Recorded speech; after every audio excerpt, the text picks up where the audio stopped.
Y buscamos la reflexión también del presidente de CESIF, Miguel Borra. ¿Qué tal? Buenas noches. Hola, muy buenas noches. ¿Qué le parece a CESIF este acuerdo vía enmiendas?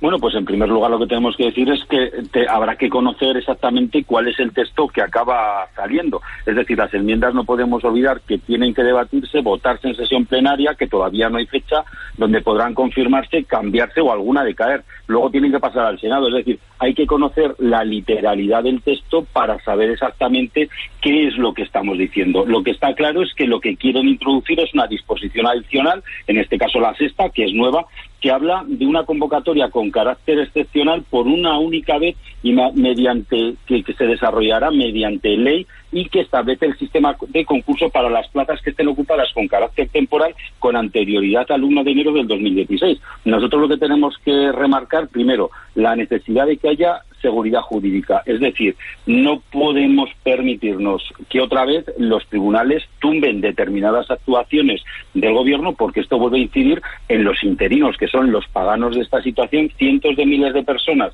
médicos, enfermeros, celadores, maestros, en fin, todos esos grandes colectivos que han estado luchando contra la pandemia y que no han podido estabilizar el puesto de trabajo. Y luego, a mí me gustaría señalar que en lo que vamos conociendo vemos alguna serie de incongruencias. Es decir, hablan de 5 años, pero ¿por qué 5 años y no 3? Que hay sentencias ya del Supremo que hablan de que todo lo que sobrepase 3 años es un abuso de la temporalidad.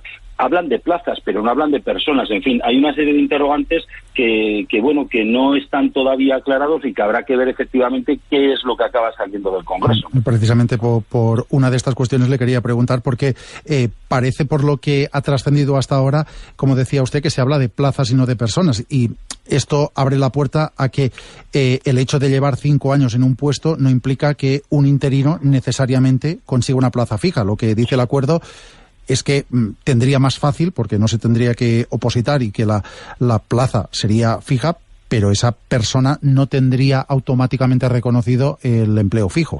Efectivamente, lo que conocemos, y incido mucho en que lo que conocemos, es decir, porque no tenemos desde luego, nadie lo tiene, el texto que vaya a salir definitivamente de las Cortes, pero lo que estamos viendo es que hablan de plazas que tienen que ser estructurales, que estén dotadas presupuestariamente, que estén ocupadas de manera ininterrumpida con anterioridad al 1 de enero del 2016, y también señalan que esto se tendrá que desarrollar por ley. Esto indudablemente es en aplicación del artículo 61 del TREBET, con lo cual saldrá una ley nacional, que es esta que se está tratando en el Parlamento, pero luego tendrán que ser las distintas administraciones las que con normas de rango de ley las desarrollen. Es decir, aquí también se pueden producir inequidades muy importantes.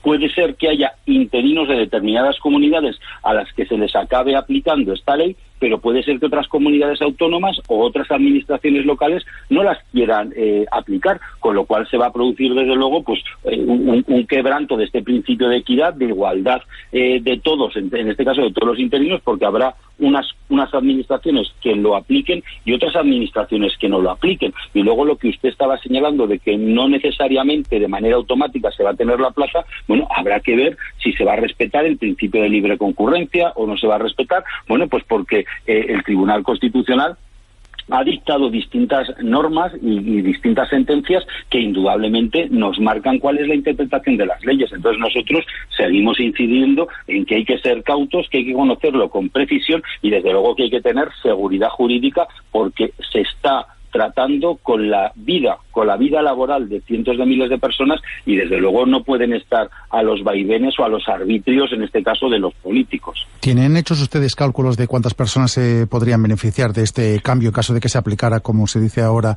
a los que llevan 5 años en el mismo puesto de trabajo como interinos? Pues el cálculo es complicado. En estos momentos en la administración pública el personal temporal en todas sus distintas acepciones pues rondará el 1.000.000 de personas. Es cierto que en estos últimos meses con el tema del COVID se ha incrementado mucho la contratación temporal en sanidad, en educación, en servicios sociosanitarios, etcétera. Por cierto, y permítame decir que muchos de esos profesionales que han estado luchando contra el COVID ya han visto como cuando se han acabado sus contratos se les ha puesto de patitas en la calle, y creemos que es una irresponsabilidad que se haya despedido a tantos trabajadores de la sanidad en vísperas de un invierno que además se prevé con una gripe más complicada, etcétera. Pero a su pregunta concreta, el cálculo es difícil, pero seguramente se superará el 500.000 de personas que pudieran estar afectadas por esta norma, porque llevan más de 5 años de manera ininterrumpida trabajando. Pero claro, manera ininterrumpida, por ejemplo, todos los trabajadores de educación pueden llevar trabajando de manera interrumpida 5, 6, 10 años, pero no en la misma plaza.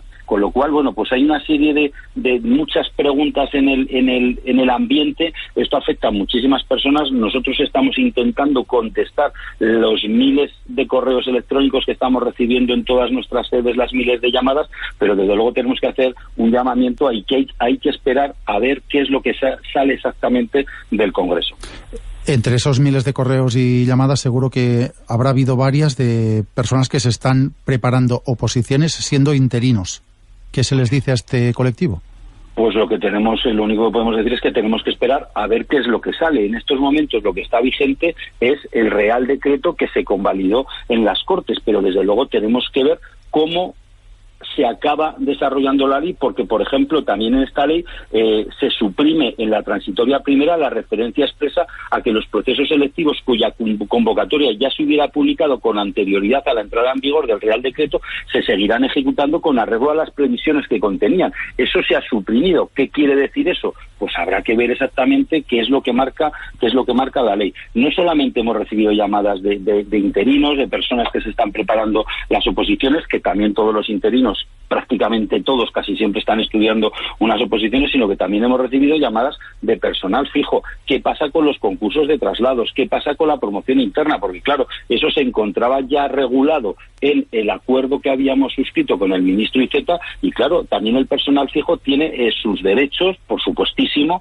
a que haya concursos de traslados, a poder promocionar a nivel interno. En fin, es un tema que se ha venido generando a lo largo de muchos años, que lo han generado las administraciones públicas porque no han convocado las ofertas de empleo público de manera regular, o cuando las han convocado pues han tardado o siguen tardando meses y años en resolverlas, y que ha generado pues una bola que afecta, pues lo que le digo, o sea, 1 millón de personas que en estos momentos hay en la administración pública que tienen contratos temporales, se han paralizado concursos de traslados, que eso afecta al personal propietario, se han paralizado promociones internas, que también afecta al personal propietario, con lo cual, pues claro, se ha generado un mare magnum de situaciones personales dificilísimas, y que los paganos últimos, desde luego, pues son estos servidores públicos que nos atienden en los centros de salud, nos atienden en los colegios, nos atienden en los juzgados, etcétera. Pues Miguel Borra, presidente de CESIF, gracias por explicarnos esta reacción al anuncio y al acuerdo del Gobierno en hora 25 de los negocios. Buenas noches. Buenas noches, gracias. Esta es la situación, las dudas.